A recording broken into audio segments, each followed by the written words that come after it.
Gene Park's hands trembled as he stared across the mahogany conference table, his carefully constructed mask of control shattering into 1,000 pieces. The woman sitting opposite him, radiant in a tailored navy suit that screamed power and success, was supposed to be just another desperate soul, begging to sell her failing company. Instead, she was Lydia Jackson, his ex-wife, the woman he destroyed in divorce court 5 years ago, the woman who'd walked away with almost nothing while he kept everything. And now she was smiling at him with a look that made his blood run cold. "Hello, Gene," Lydia said, her voice smooth as silk and sharp as a blade. "It's been a while." The room fell silent. Gene's legal team exchanged confused glances. His right-hand man, David, leaned forward with concern etched on his face. But Gene couldn't move, couldn't speak, couldn't do anything but stare at the ghost of his past who somehow looked more alive than ever. This wasn't how today was supposed to go. This was supposed to be easy. The easiest acquisition of his career, his advisors had promised. Novatech Solutions, a struggling AI security firm desperate for a buyer. The CEO was a woman, they'd mentioned casually, but Gene never asked for details. Why would he? He'd bought and dismantled dozens of companies. This was just another Tuesday. Just another victory to add to his empire. Except the woman across from him wasn't just any CEO. She was the woman he'd once promised forever to. The woman whose dreams he'd crushed under the weight of his ambition. The woman who'd begged him not to become the monster his business was turning him into. 7 years ago, they'd stood at an altar exchanging vows. Lydia had been a brilliant tech analyst, her mind sharp enough to cut through the most complex security systems. Gene had been a young entrepreneur with big dreams and questionable connections. They were going to build something beautiful together, something that mattered. But somewhere along the way, Gene's legitimate business ventures had gotten tangled up with shadier operations. Money laundering disguised as tech investments. Partnerships with people who solve problems with violence instead of lawyers. And Lydia had watched the man she loved disappear, replaced by someone cold and ruthless. The divorce had been brutal. Gene's lawyers had painted Lydia as unstable, ungrateful, a gold digger who'd contributed nothing to his success. They'd buried her under paperwork and legal fees until she couldn't fight anymore. The settlement had been insulting, barely enough to cover her debts. Gene had walked away with everything, their shared assets, their home, even the patents for security software she'd helped develop. He'd left her with nothing but humiliation and a court record that made her look like a failure. That was 5 years ago. Gene had assumed she'd disappeared into obscurity, maybe taken some middle management job somewhere far away from Silicon Valley. He certainly never expected to see her name atop a company letterhead. And he definitely never expected to see her like this, composed and powerful, looking at him like he was a problem she was about to solve. "Lydia," Gene finally managed, his voice rougher than he intended. "I didn't realize you were the CEO of Novatech. Didn't you?" Lydia tilted her head slightly, her dark eyes unreadable. "Or did you just not bother to check? You never were very interested in details that didn't directly benefit you." One of Gene's lawyers cleared his throat awkwardly. David shifted in his seat, clearly sensing the tension but not understanding its source. The air in the room felt thick, suffocating, like the oxygen had been replaced with all the words they'd screamed at each other in that final, terrible fight before the divorce papers were filed. Gene forced himself to breathe, to remember who he was now. He wasn't the young man who'd let emotions cloud his judgment anymore. He was Gene Park, the man who'd built a tech empire worth billions. The man who made Fortune 500 CEOs nervous. The man who always won. "Shall we begin?" Gene said, gesturing to the stack of folders in front of him. "I'm sure we're all busy people." Lydia's smile widened just a fraction, and something about it made Gene's instincts scream a warning he couldn't quite interpret. "Of course. Let's talk business." She stood and walked to the head of the table where a sleek presentation screen waited. As she moved, Gene noticed everything he tried not to see. The confidence in her stride. The expensive watch on her wrist. The way her team looked at her with genuine respect, not the fear-based obedience his own employees showed him. This wasn't the broken woman who'd signed those divorce papers with tears streaming down her face. This was someone new. Someone dangerous. "Novatech Solutions," Lydia began, her voice clear and professional, "specializes in AI-driven cybersecurity for enterprise clients. We've developed proprietary algorithms that predict and prevent data breaches before they occur. Our client retention rate is 97%, and our year-over-year growth has been consistent at 32%. Gene studied the numbers flashing across the screen. They were impressive, almost too impressive for a company that was supposedly struggling. His advisors had told him Novatech was bleeding cash, that the CEO was desperate to sell before bankruptcy. But these financials didn't match that story at all. "Your Q3 report shows a significant dip in profits," Gene interrupted, pointing to a specific slide. That's what we're here to discuss, isn't it? Your inability to maintain growth. Lydia didn't even flinch. That dip was a strategic investment in R&D. We've been developing next-generation security protocols. Sometimes you have to spend money to make money, Jean. But then again, you always preferred the quick profit over the long-term vision. The barb landed exactly where she'd aimed it, and Jean felt his jaw tighten. Across the table, David was taking notes, oblivious to the personal war being waged beneath the professional veneer. Have you ever had to face someone from your past who knows all your secrets? Someone who saw you at your worst? Drop a comment below and tell us your story. And if you're hooked on this drama, smash that like button and hit that subscribe button because this meeting is about to get a whole lot more complicated. Let's cut through the corporate speak, Jean said, leaning back in his chair with practiced casualness. You're here because you need my money. I'm here because your company has technology one want. The question is whether we can agree on a price that doesn't waste both our time. Lydia's expression didn't change, but something flickered in her eyes. Amusement? Contempt? Jean couldn't tell anymore. He used to be able to read her like a book. Now she was a locked vault, and he didn't have the combination. You're right, Lydia said smoothly. Let's be direct. What are you offering? Jean nodded to David, who slid a leather portfolio across the table. 400 million. All cash. You and your executive team can stay on for 6 months to ensure smooth transition, with generous retention bonuses. After that, you're free to pursue other opportunities. It was a solid offer, more than fair for a company Novatech's size. Jean watched Lydia's face for a reaction, any sign that he'd lowballed or overshot. But she just picked up the portfolio, flipped through it with maddening calm, and set it down again. 400 million, she repeated. That's what you think my company is worth. That's what the market analysis says it's worth, Jean corrected. Unless you have different numbers you'd like to share? Oh, I have plenty of numbers, Jean. But let's talk about something else first. Lydia stood and walked to the window overlooking the San Francisco skyline. Do you remember when we first met? You were pitching a security startup to investors, and I was the analyst they'd hired to vet your technology. Jean remembered. Of course he remembered. Lydia had torn his pitch apart in the first 10 minutes, pointing out vulnerabilities in his code that his own developers had missed. He'd been furious and impressed in equal measure.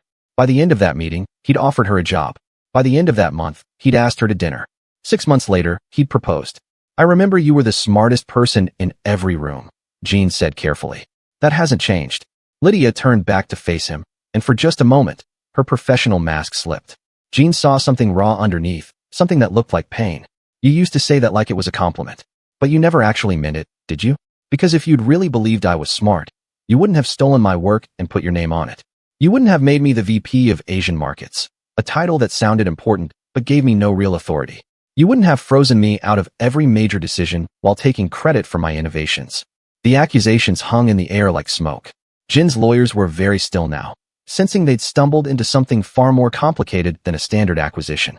David's eyes were wide, finally understanding that this wasn't just business. That was a long time ago, Jean said, his voice low. We were different people. You were exactly who you are now, Lydia shot back. I was just too in love to see it clearly. But I see it now, Jean. I see everything. She walked back to her seat and sat down with deliberate precision. So let's talk about your offer. 400 million for a company you think is desperate. For technology you believe I can't properly monetize. For a CEO you assume will just roll over and accept whatever terms you dictate. Lydia leaned forward, her gaze intense. But here's what I propose instead. 500 million, and I want board seats. 3 of them, to be specific. I want retention guarantees for my entire senior team for 2 years, not 6 months. And I want creative control over how my technology is implemented, with veto power over any applications that could be used for surveillance or privacy violations. Jean laughed, the sound harsh in the quiet room. You're negotiating like you have leverage. Your company is bleeding money. Your last 2 quarters show declining growth. You need this deal more than I do. Do I? Lydia's smile was dangerous now. Or is that just what you want to believe? Tell me, Jean, when your team did their due diligence on Novatech, how deep did they actually dig? Did they look at our private contracts? Our government partnerships? The military applications we're developing that aren't public knowledge yet? Jin's confidence wavered. What are you talking about? I'm talking about the fact that you walked into this room thinking you knew everything, when you actually know nothing. Lydia opened her own folder and slid several documents across the table. We have a contract with the Department of Defense worth 700 million over 5 years. We're 3 months away from launching a consumer product that will revolutionize home security. And our partnership with 2 major financial institutions will go live next quarter, generating recurring revenue in the hundreds of millions. Jean grabbed the documents, his eyes scanning the pages frantically. David leaned over his shoulder, both of them reading contracts that shouldn't exist, numbers that didn't match any of their intelligence, projections that turned Novatech from a struggling startup into a potential unicorn. This can't be right, Jean muttered. Our analysts, they said. They said what I wanted them to hear, Lydia interrupted. Did you really think I'd let you buy my company without knowing exactly who I was dealing with? I've been preparing for this meeting for 2 years, Jean. Every piece of information your team gathered, every analyst report, every media story about Novatech's struggles, I controlled all of it.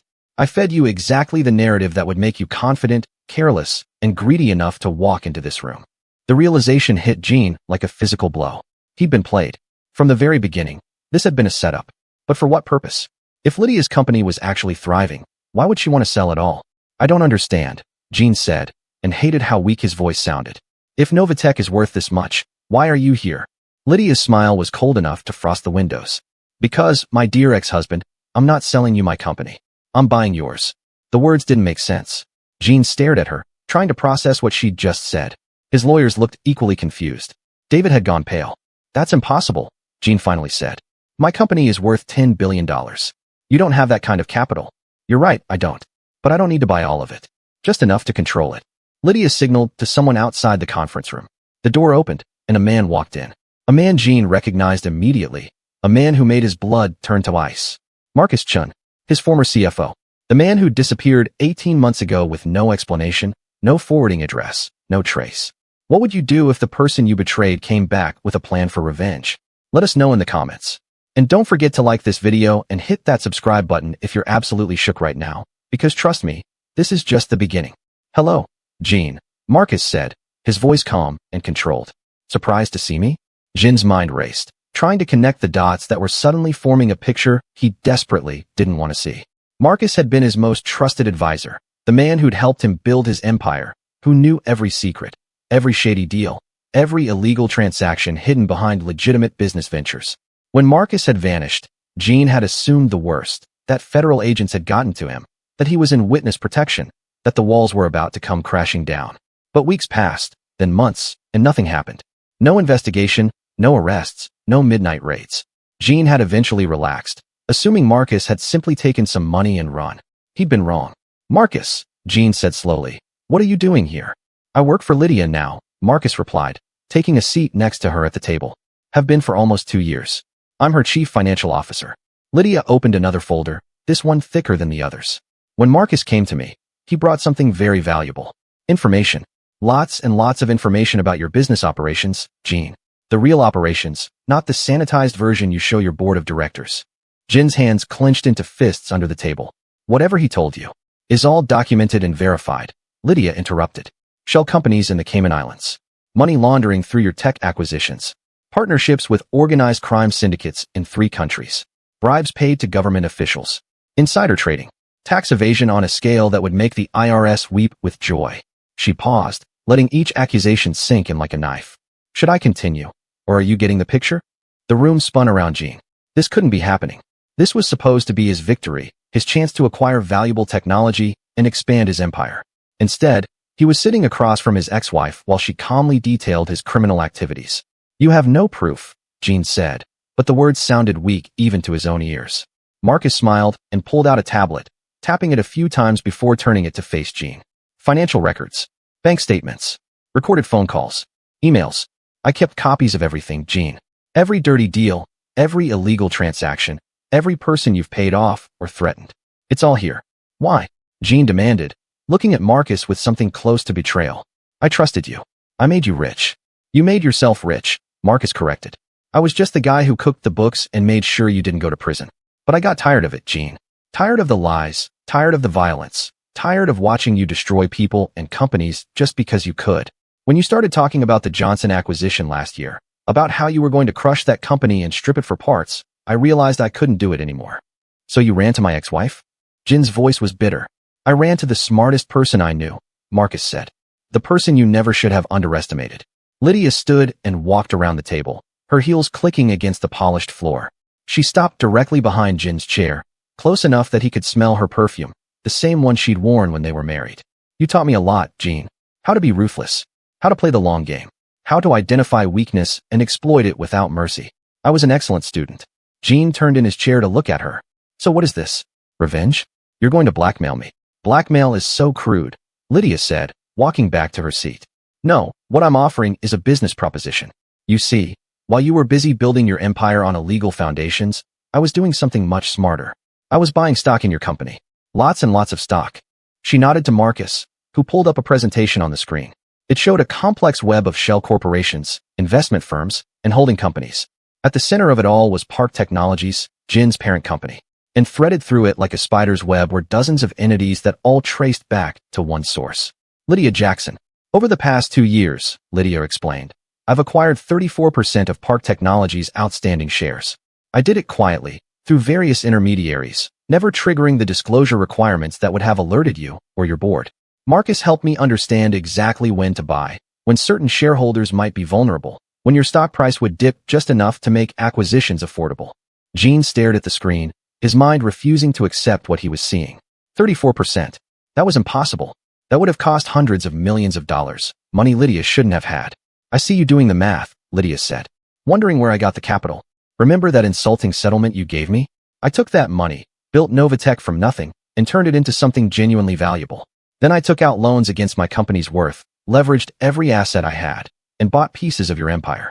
You were so focused on your next acquisition, your next deal, that you never noticed the ground shifting beneath your feet. 34% isn't controlling interest, Gene said, grasping at straws. You can't do anything with that. Not by itself. No, Lydia agreed. But combined with the right partnerships, the right board appointments, the right pressure points, it becomes very powerful. Which brings us to why we're really here today. She slid the merger contract across the table to Gene. Page 47, subsection C. I'd suggest you read it very carefully. Gene grabbed the contract with shaking hands and flipped to the page she'd indicated. His lawyer leaned in, reading over his shoulder. As they scanned the dense legal language, Gene felt the blood drain from his face. This is a poison pill, he whispered. Very good, Lydia said. I see you're paying attention now. That clause specifies that upon completion of this merger, certain automatic triggers activate. Board seats are reassigned. Voting rights are redistributed. And when combined with my existing 34% stake, those automatic appointments give me something very special. 51%, Jin's lawyer said, his voice hollow. Controlling interest. Are you watching this thinking there's no way she pulled this off? Hit that like button if you're Team Lydia right now. And subscribe because you need to see how this ends. The conference room was silent except for the sound of Jin's breathing, which had become rapid and shallow. He read the clause again, then a third time, desperately hoping he'd misunderstood. But the language was clear, brutally clear. If he signed this merger agreement, he would be handing Lydia control of everything he'd built. This is fraud, Gene said, slamming the contract down on the table. Manipulation. No court would uphold this. Actually, every word of that contract is perfectly legal. Lydia's lawyer spoke for the first time, a sharp woman in her 50s who'd been sitting quietly in the corner. I had 3 separate law firms review it. Ms. Jackson has followed every SEC regulation, every disclosure requirement, every corporate governance rule. The poison pill clause is standard in merger agreements, just not usually quite so effective. Gene looked at his own legal team, silently begging them to find a loophole, a way out. But they just shook their heads, their expressions grim. You can't do this, Gene said, but he knew how pathetic he sounded. Lydia had outmaneuvered him completely. My board will never approve this deal. Your board, Lydia said, is currently very concerned about certain rumors regarding your business practices. Marcus has been very helpful in making sure anonymous tips reach the right ears. They're not concrete enough to trigger an investigation yet, but they're certainly enough to make your directors nervous. If you were to present them with a merger that brings in new leadership, fresh capital, and a clean business partner, they'd probably be relieved. Gene stood abruptly, his chair scraping against the floor. I won't sign it. I'll walk away right now, and there's nothing you can do about it. That's certainly an option, Lydia said calmly. You can walk away, and I can walk to the FBI field office with Marcus and his boxes of evidence. I can show them your money laundering operation, your ties to organized crime, your pattern of fraud and corruption. You'll be arrested within 48 hours. Your assets will be frozen. Your empire will collapse, and you'll spend the next 20 years in a federal prison. You'd destroy everything, Gene said. All those employees, all those investors, everyone who depends on Park Technologies. You'd ruin them just to hurt me. For the first time, real anger flashed across Lydia's face. Don't you dare lecture me about collateral damage. I was collateral damage in your ambition. You destroyed my reputation, my finances, my career prospects, and you did it without a second thought. But unlike you, I'm not interested in scorched earth. I'm offering you a way forward. A way forward. Jean laughed bitterly. You want me to hand over my company? No, Lydia corrected. I want you to work for me. There's a second option, Jean, if you're smart enough to take it. She pulled out yet another document. You signed the merger agreement. I take controlling interest in Park Technologies. And then you accept a position as Vice President of Asian Markets, reporting directly to me as CEO. The title hit Jean like a slap. It was the same position he'd given Lydia when they were married, the one that sounded important but held no real power. The irony was deliberate, cruel, and perfectly calculated. You want me to be your subordinate, Jean said slowly. I want you to help me clean up the mess you made, Lydia replied. You know the business inside and out. You have relationships with every major player in the Asian tech market. You understand the operations, the supply chains, the partnerships. I need that knowledge, but I need it directed toward legitimate business practices, not criminal enterprises. And if I refuse both options? Then Marcus and I go to the authorities, you go to prison, and I buy your company for pennies on the dollar when it collapses. Either way, I win. The only question is whether you win too, or whether you lose everything. Jean looked around the room at the faces watching him. His lawyers looked defeated. David looked shocked and disappointed, probably realizing for the first time the true nature of the business he'd been working for. Marcus looked resolute, a man who'd made his choice and was at peace with it. And Lydia looked like victory personified. Why? Jean asked quietly. Why offer me anything at all? If you have all this evidence, all this leverage, why not just destroy me? Lydia was quiet for a long moment, and when she spoke, her voice was softer than it had been all morning. Because despite everything, despite the lies and the betrayal and the pain, there was a time when I loved you. There was a time when you were a good man with big dreams and a kind heart. I saw that man, Jean. I married him. And somewhere deep down, buried under all the ruthlessness and corruption, I think he might still exist. She stood and walked to the window again, looking out at the city. I'm not doing this for revenge. Revenge would be easy. I'm doing this for justice, and justice means giving people a chance to become better. You taught me how to be ruthless, but you also, once upon a time, taught me about second chances and believing in people's potential. I'm extending that to you now, even though you never extended it to me. Jean felt something crack inside his chest, some wall he'd built to protect himself from feeling anything real. You're giving me a chance to change. I'm giving you a chance to earn back the person you used to be, Lydia corrected. If that person ever really existed. But make no mistake, this isn't forgiveness. You'll work under my authority, follow my rules, and help me transition every illegal operation into legitimate business. You'll cooperate with auditors, comply with regulations, and treat employees with the respect they deserve. If you can do that, if you can prove you're capable of change, then maybe, years from now, we can talk about what comes next. And if I can't, then I'll fire you and ensure you never work in this industry again. But at least you won't be in prison, which is better than you deserve. Jean walked to the window and stood next to her, both of them looking out at the San Francisco skyline. Somewhere out there was the penthouse apartment he'd won in the divorce. The office building with his name on it. The empire he'd built through cunning and corruption and ruthless ambition. And all of it was about to slip through his fingers unless he made a choice he never thought he'd have to make. Humility. Submission. Change. Can I have time to think about it? He asked. You have until 5 p.m. today, Lydia said. After that, the offer expires, and Marcus makes some phone calls. What would you choose? Pride or survival? Power or redemption? Drop your thoughts in the comments below. Jean returned to his penthouse that afternoon, dismissing his driver and security team. He needed to be alone, needed space to think without anyone watching him fall apart. The apartment was exactly as he'd left it that morning, sleek and modern and utterly impersonal. Expensive art on the walls that he'd bought because advisors said it was a good investment. Furniture chosen by an interior designer he'd met once. Not a single photograph, not a single personal item that would indicate anyone actually lived here. When had his life become so empty? He poured himself a scotch, something aged and expensive that tasted like ash in his mouth, and sat by the floor-to-ceiling windows overlooking the city. Somewhere out there, Lydia was probably in her office, calmly working while she waited for his decision. She'd been so composed during the meeting, so in control. She'd transformed herself from the woman he'd crushed into someone formidable, someone who'd beaten him at his own game. Jin's phone buzzed. David, his assistant, asking if he was okay, if he needed anything. Jean ignored it. Then his lawyer, wanting to discuss options. Ignored. His mother, probably calling about their weekly dinner. Definitely ignored. He couldn't talk to anyone right now. Couldn't explain what had happened without admitting the truth about his business, about himself. He thought about the first time he'd met Lydia. She'd been so passionate about technology, about using it to make people safer, to protect privacy instead of invade it.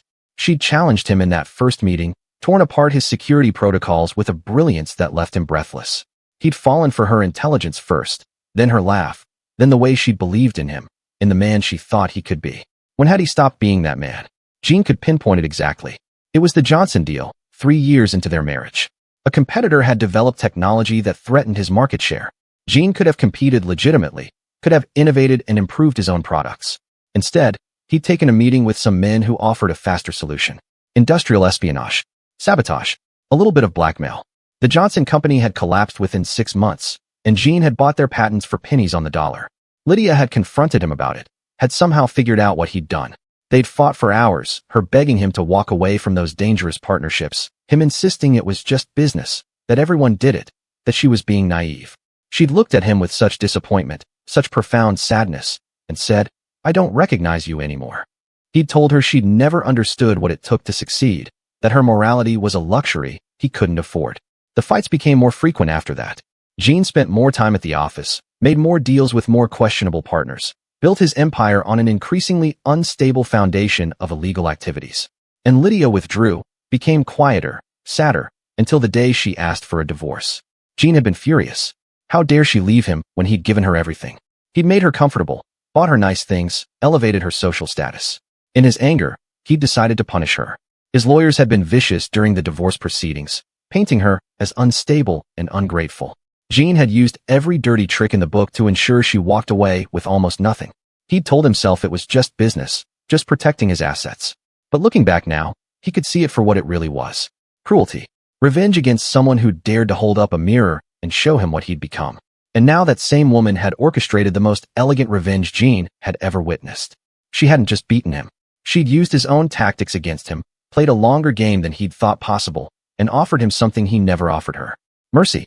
Jin's phone buzzed again. This time it was an unknown number. He almost didn't answer, but something made him pick up. "Jean Park," he said. "It's Marcus." The voice of his former CFO sounded strange over the phone, distant. "I know I'm probably the last person you want to hear from, but I wanted to explain. You deserve that much." "I don't want your explanations," Jean said coldly. "Then just listen," Marcus continued. "When I came to work for you, I admired you. You were brilliant, driven, fearless. But over the years, I watched you change. I watched you make choices that kept me up at night. And I made those choices possible. I cooked the books, I hid the money, I created the structures that let you break laws without consequences. I'm just as guilty as you are, Jean. Then why betray me?"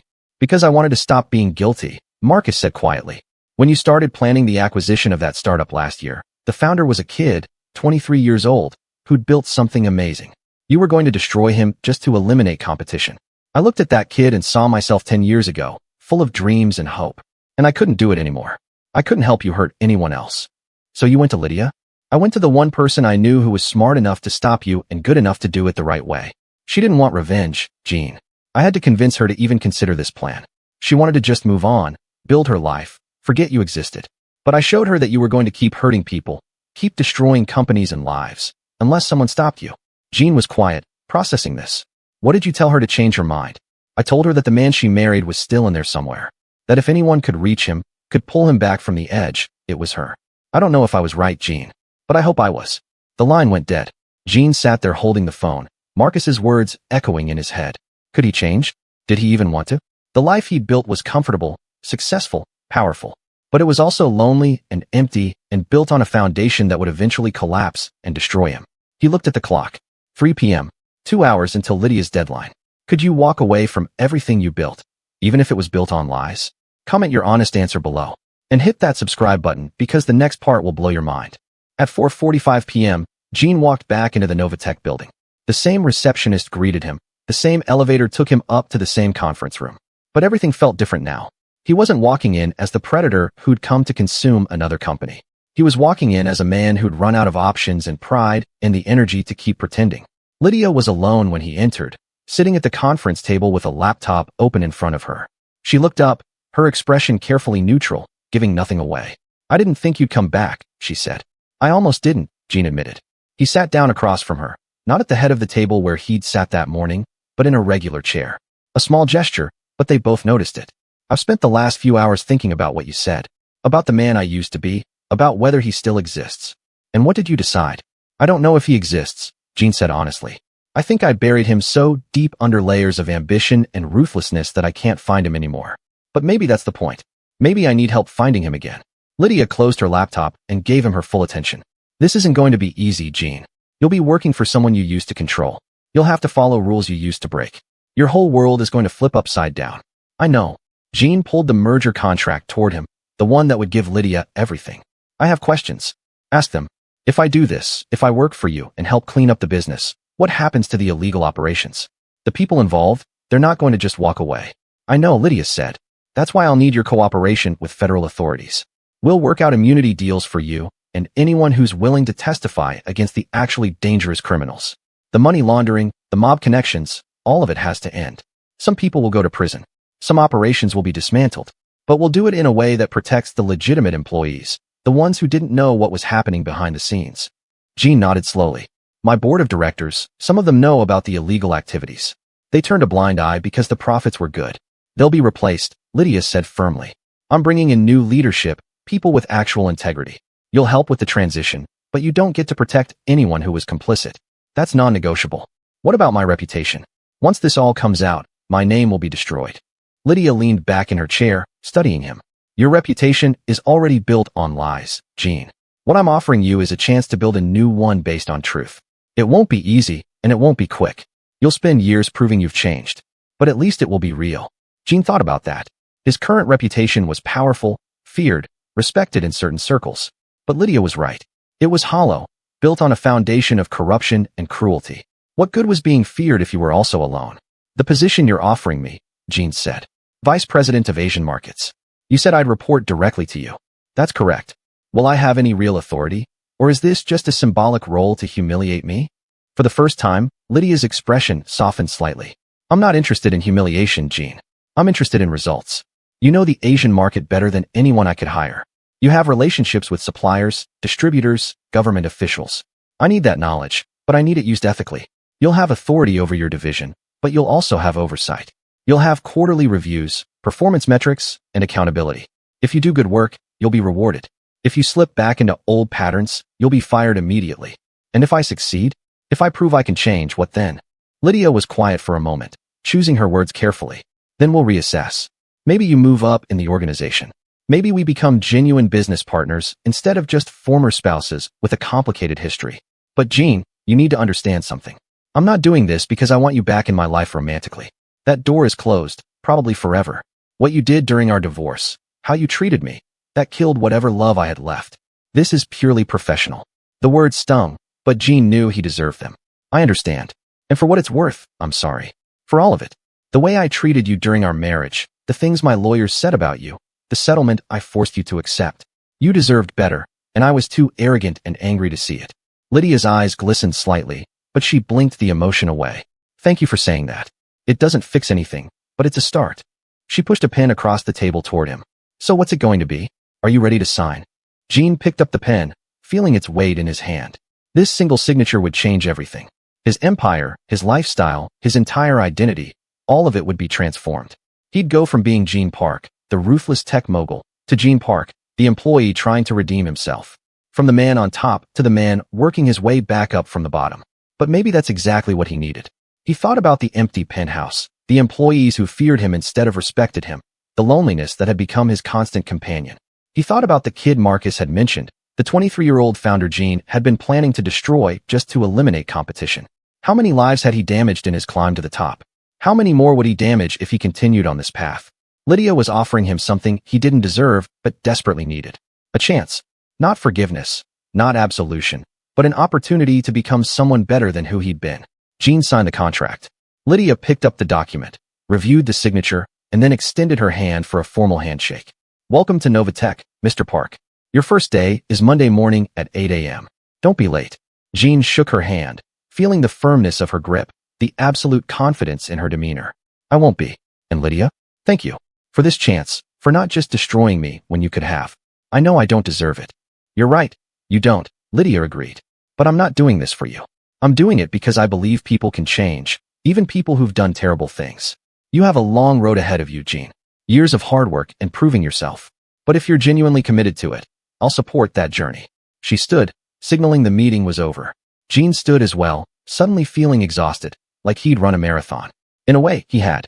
The marathon of finally admitting who he'd become and accepting the consequences. One more thing, Lydia said as Jean headed toward the door. The penthouse you won in the divorce settlement, the one with my name originally on the deed. I want it back. Jean turned, surprised. You want the apartment?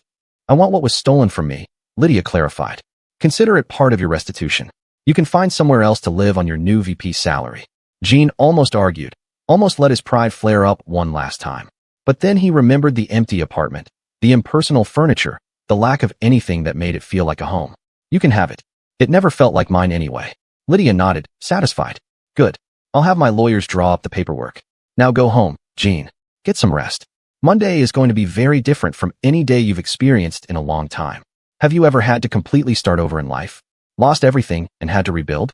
Share your story in the comments. And don't forget to like this video and subscribe if you're invested in Jin's redemption journey. The weekend passed in a blur. Jean packed up the penthouse, realizing how little he actually owned that mattered. Expensive suits, luxury watches, electronics, all the trappings of wealth, but nothing with real meaning. No photographs because he'd cut ties with most of his family when they'd questioned his business practices. No gifts from friends because he'd stopped having friends, only business associates. No mementos from his marriage because he'd thrown them all away in anger after the divorce. He found a modest apartment in a less fashionable neighborhood, something he could afford on a VP salary without dipping into savings. The place was smaller, older, with none of the luxuries he'd grown accustomed to.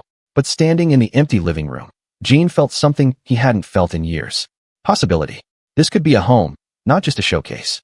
This could be a place where he rebuilt himself into someone worth being. Sunday night, Jean couldn't sleep. He kept thinking about walking into Novatech as an employee, not an acquirer. About seeing Lydia as his boss, not his ex-wife.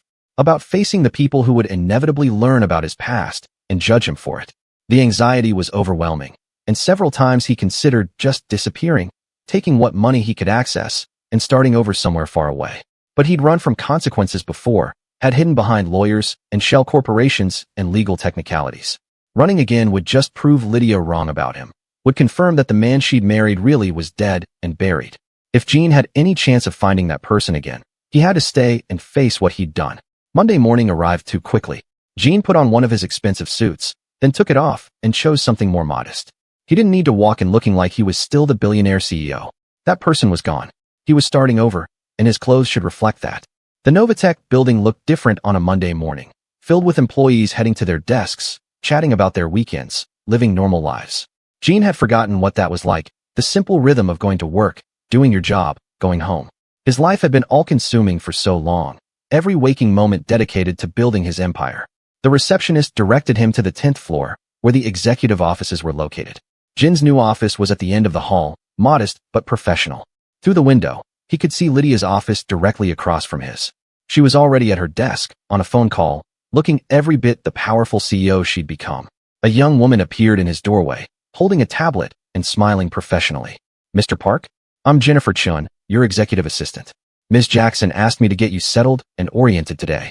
Thank you, Jennifer, Jean said, suddenly aware that he'd never thanked his own assistant at Park Technologies. He'd treated David like a servant, not a professional partner. Another thing to add to the list of behaviors he needed to change. Jennifer walked him through the basics: computer login, email system, company policies, org chart. Jean tried to focus, but his mind kept drifting to the surreal nature of this situation. A week ago, he'd been planning to acquire this company. Now he was learning where the break room was and what the parking validation policy was. At 10 a.m., Jennifer informed him that Ms. Jackson wanted to see him in her office. Jin's stomach knotted as he walked across the hall and knocked on Lydia's door. Come in, she called. Lydia's office was impressive but not ostentatious. Awards and certifications on the walls, photos of her with various tech industry leaders, a shelf full of books on cybersecurity and business ethics. Jean noticed a small photo frame on her desk, but it was angled away so he couldn't see who was in the picture. Sit down, Jean, Lydia said, gesturing to the chairs in front of her desk. How was your first morning? Overwhelming, Jean admitted. I'm used to being the one giving orientation, not receiving it. Get used to it. You're at the bottom of the leadership ladder here, and you'll stay there until you prove you deserve to move up. Lydia pulled up something on her computer. I want to discuss your first assignment. We have a partnership meeting this Thursday with a potential client in Seoul.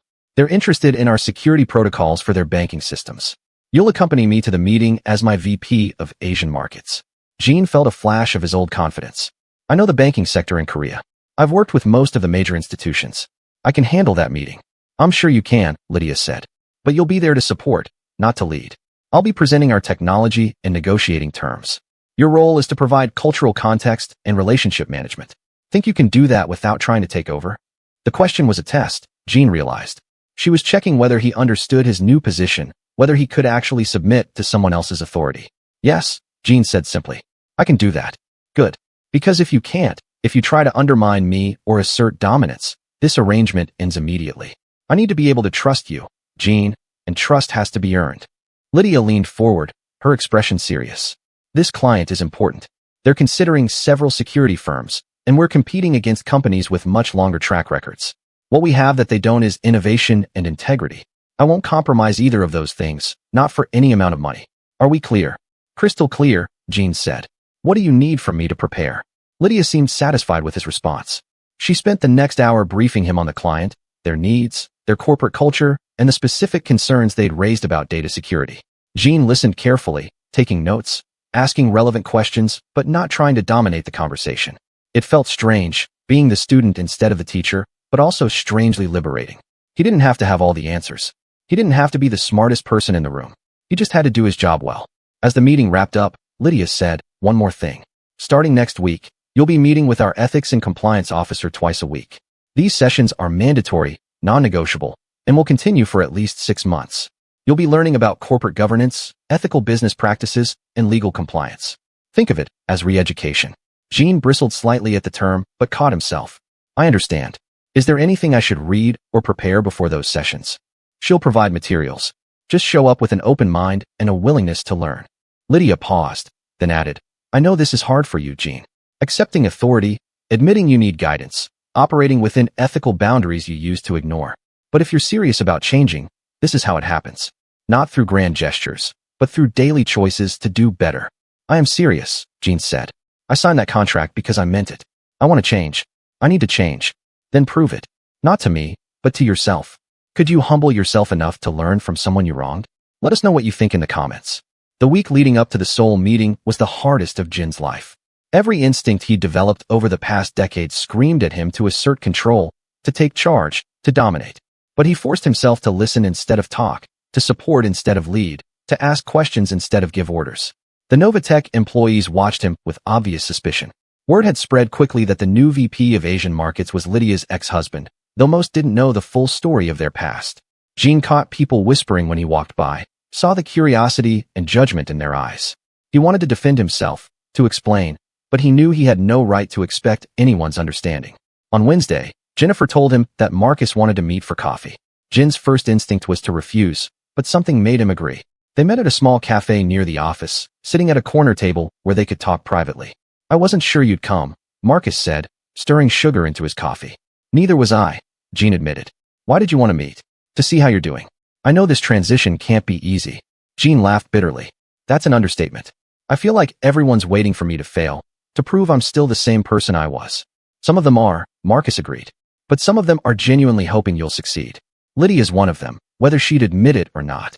She made it clear there's no chance of reconciliation between us personally. This is purely professional. For now, Marcus said. But Jean, I've worked closely with Lydia for 2 years. I've seen how she operates, how she treats people. She wouldn't have offered you this opportunity if she didn't believe redemption was possible. She could have destroyed you completely, sent you to prison, taken everything.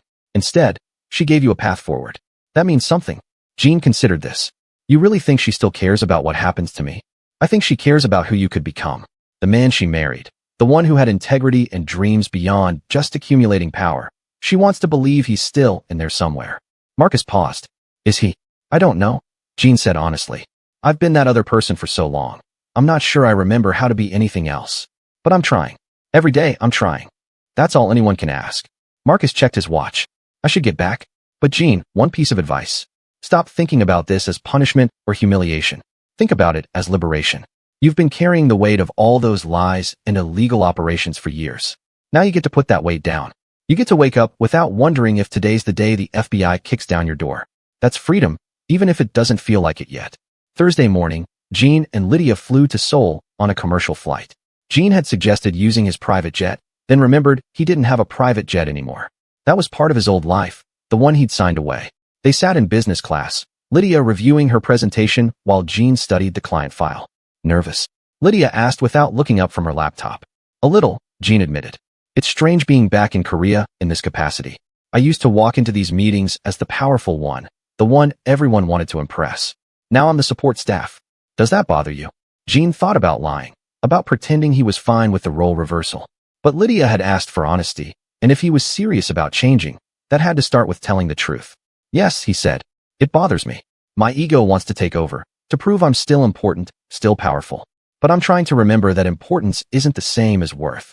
I can be valuable in a support role. I don't have to be the star of every show. Lydia looked at him with something that might have been approval. That's growth, Jean. Recognizing the impulse and choosing differently. Keep doing that, and you might actually make it through this. The meeting in Seoul was exactly as difficult as Jean had feared. Several of the bank executives recognized him, remembered when he'd been the CEO of Park Technologies. He saw the confusion in their eyes, the questions about why he was now playing second fiddle to this American woman they'd never heard of. Jean felt his face burn with embarrassment, but he maintained his composure and did his job. He provided cultural context when needed, facilitated introductions, and supported Lydia's presentation without trying to overshadow her. Lydia was brilliant.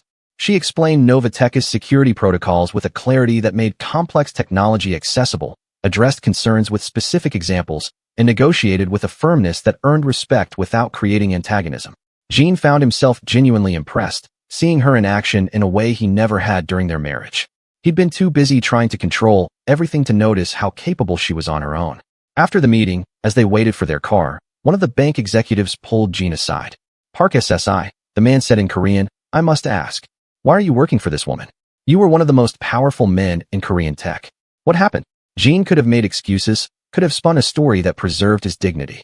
Instead, he told a version of the truth. I made mistakes in my business practices. Ms. Jackson is giving me an opportunity to learn better ways. I'm fortunate to work for someone with her integrity. The executive looked skeptical but nodded politely. After he walked away, Lydia said quietly, I heard that. Your Korean is better than you let on during the meeting. You speak Korean? Jean was surprised. I've been learning for 2 years. Marcus thought it would be useful for Asian market expansion. She smiled slightly. What you said to that executive about learning better ways, did you mean it? Every word, Jean said. You were impressive in there, Lydia. I don't think I ever really saw how good you were during our marriage. I was too focused on myself to notice. They stood in silence for a moment, the Seoul traffic rushing past them. Finally, Lydia said, the client liked our proposal. They're moving forward with a pilot program. Good work supporting the presentation. It was a small compliment, barely more than professional courtesy. But to Jean, it felt like a gift.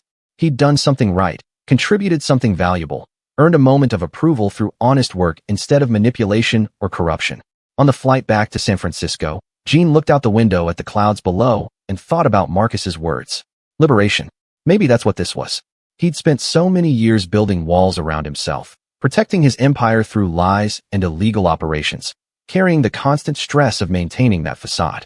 Now, stripped of all that false power, he was starting to feel lighter. It would take time. Years, probably, to undo the damage he'd done and rebuild himself into someone worthy of respect.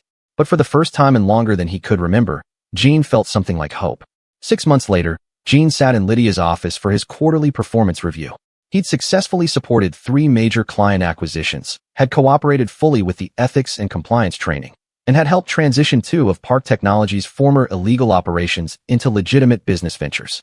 The federal investigation was ongoing, but with his cooperation, prosecutors had agreed to immunity in exchange for testimony against the actually dangerous criminals. Lydia reviewed his metrics, asked questions about specific challenges, and finally said, You've exceeded expectations, Jean. Your division has grown by 18% this quarter, and client satisfaction scores are consistently high. More importantly, I haven't received a single complaint about ethical violations or inappropriate behavior. Thank you, Jean said. I'm trying. It shows. Lydia paused, then pulled out a document. I'm promoting you to senior vice president.